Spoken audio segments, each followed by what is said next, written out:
Willkommen zurück zu meinem YouTube-Kanal Foto-Film-Design. Mit Tutorials über das Digitalisieren von analogen Fotofilmen möchte ich euch Arbeitshilfen anbieten. In diesem Beitrag geht es um folgendes Thema.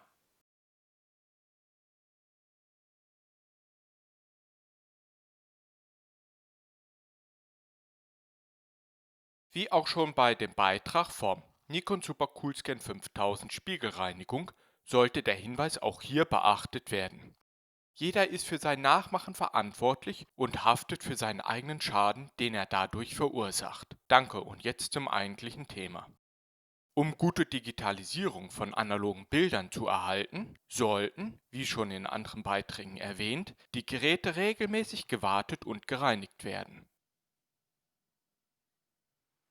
Wenn wir uns die beiden Scanner von Nikon im Vergleich betrachten, sehen wir, dass der 9000er deutlich größer ist. Dies hat zur Folge, dass bei diesem Scanner viel mehr zerlegt werden muss, bedingt auch durch seinen Aufbau, was wir später sehen werden, um an den Spiegel zu gelangen. Wie weit jeder hier bei der eigenen Reinigung des Spiegels geht, muss er selber entscheiden. Dazu später mehr. Auf der Rückseite befinden sich 8 Schrauben, hier im Bild gezeigt, die wir als erstes lösen, bevor wir auf dem Boden des Scanners weiter vorgehen können.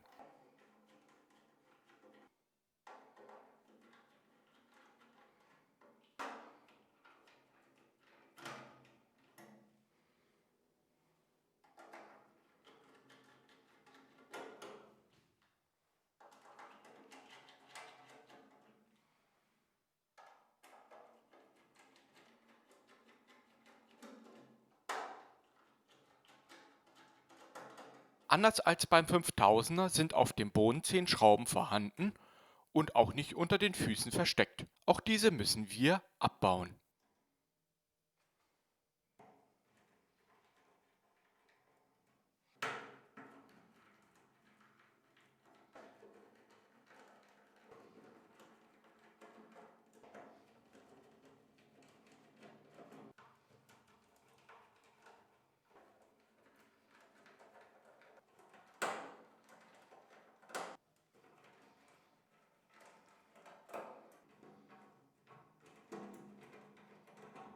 Haben wir das alles durchgeführt, kann der Scanner umgedreht werden und die Abdeckung vorsichtig abgenommen werden.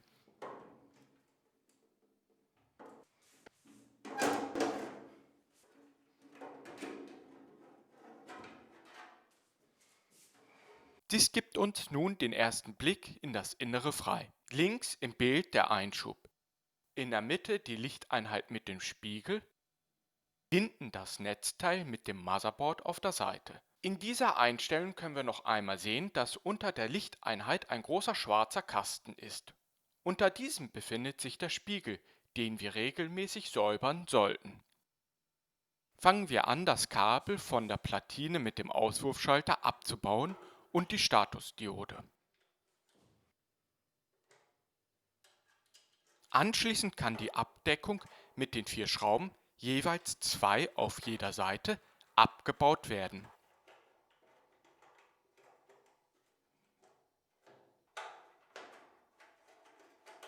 Vorsichtig kann diese dann abgezogen werden, damit das Kabel nicht beschädigt wird, welches vorne in ihr eingeklemmt ist.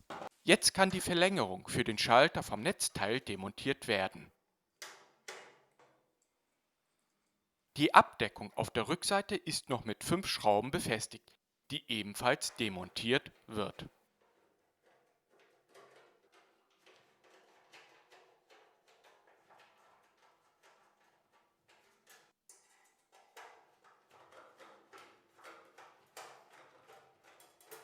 Damit legen wir nun den Zugriff auf die Aufnahme CCD-Platine frei. Von dieser müssen wir nur noch das Verbindungsflachbandkabel zum Motherboard trennen, hier im Bild gezeigt. Als nächstes muss das Motherboard abgebaut werden. Zuerst die beiden Kabel an der Seite, dann das Stromkabel vom Netzteil und die 6 Schrauben, die das Board befestigen. Zum Schluss nur noch die 3 Kabel, die zur Scan-Einheit führen.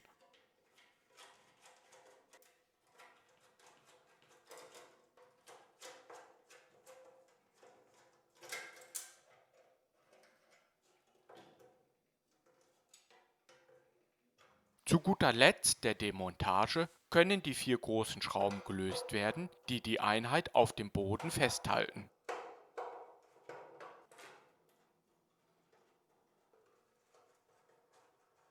Jetzt erst können wir die gesamte Einheit herausnehmen und auf die Seite stellen.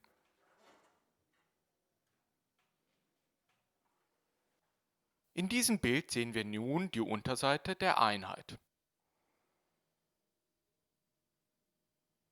Links im Bild der CCD-Chip. Gefolgt von der Optik.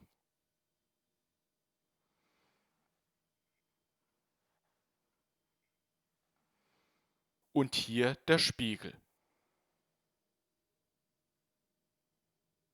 Die Linse der Optik ist hier gut zu sehen und lässt sich auch so gut säubern.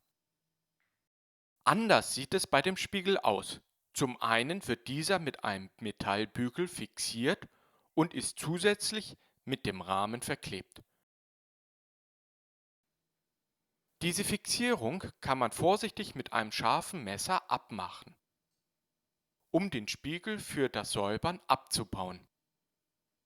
Muss aber danach genauso wieder verklebt werden.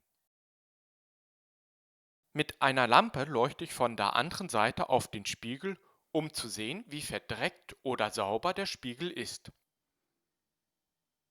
Da ich regelmäßig den Spiegel reinige, reicht hier erst einmal Druckluft aus, um den Schmutz zu beseitigen. Wie weit jeder hier für die Reinigung geht, muss er selber entscheiden. Jetzt müssen wir den gesamten Scanner wieder zusammenbauen. Auch hier gilt es, die Schrauben nicht zu überdrehen, auch wenn sie alle hier ein Metallgewinde haben.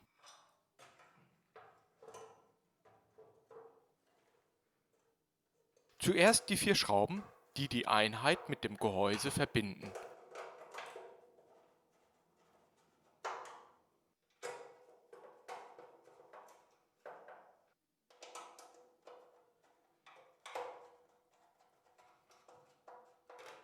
Anschließend wird das Motherboard wieder angeschlossen, eingebaut und mit den Schrauben befestigt und zum Schluss mit dem Netzteil verbunden.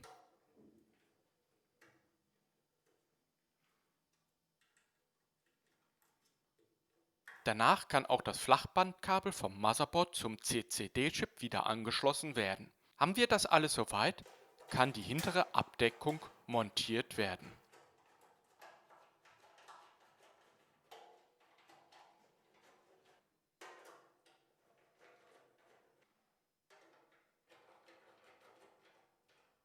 Als nächstes bauen wir die Verlängerung für den Stromschalter ein, bevor wir die vordere Abdeckung wieder einbauen können.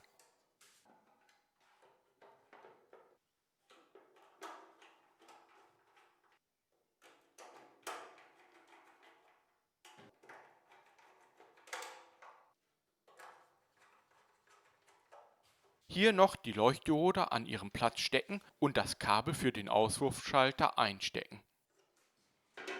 Zum Schluss nur noch die Abdeckung des Scanners vorsichtig montieren, bevor diese wieder mit seinen gesamten Schrauben befestigt wird.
Jetzt kann der Scanner wieder eingeschaltet werden und neue alte analoge Bilder digitalisiert werden.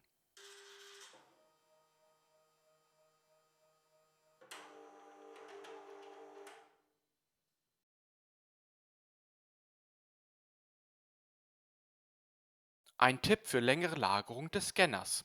Damit die Spiegel auch nicht durch lange offene Standzeiten sich mit dem allgemeinen Hausstaub verdrecken, lagere ich die Geräte in staubsicheren Kisten, wie hier im Bild zu sehen. Auch Abdeckungen können genommen werden, die den Scanner komplett umschließen. Ich bedanke mich wieder, dass Sie den Beitrag geschaut haben und würde mich freuen, wenn Sie meinen Kanal abonnieren würden. Ihr Fotofilmdesign-Kanal.